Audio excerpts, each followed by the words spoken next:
نلتقي من جديد أيها الأصدقاء في جدول يحتوي الصفحة الأولى والصفحة الثانية على جميع أرقام النوافذ الموجودة في ملف الإكسل. هذا الجدول عذرا للانقطاع.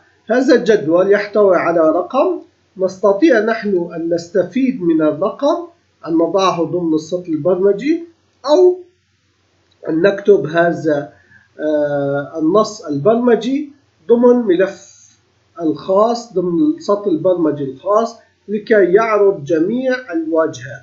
لنستعرض مع بعض هذه واجهة الفتح، هذه واجهة حفظ الاسم، هذه واجهة الحذف، هذه واجهة التحكم بالصفحات، ويوجد عدة واجهات موجودة لدقة الشاشة، للحجم.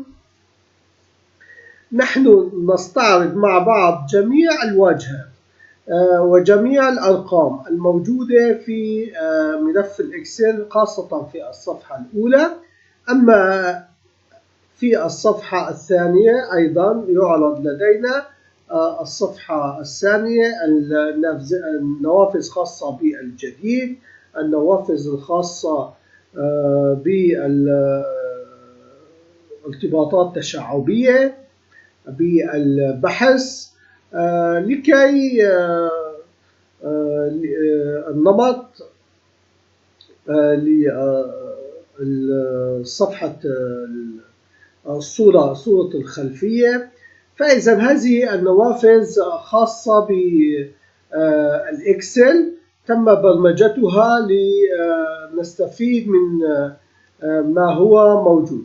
أما البرمجية الخاصة التي نستفيد منها نحن إنها خاصة هنا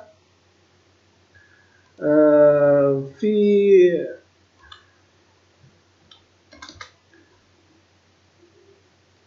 هذه البرمجية تعرض لدينا السطر. لكي ندرج ما تعلمناه في الجدول السابق يجب أن نكتب application dialogs الرقم أو الاسم الذي تم عرضه .show. فإذا هذا السطر هو الذي يعرض لدينا النافذة.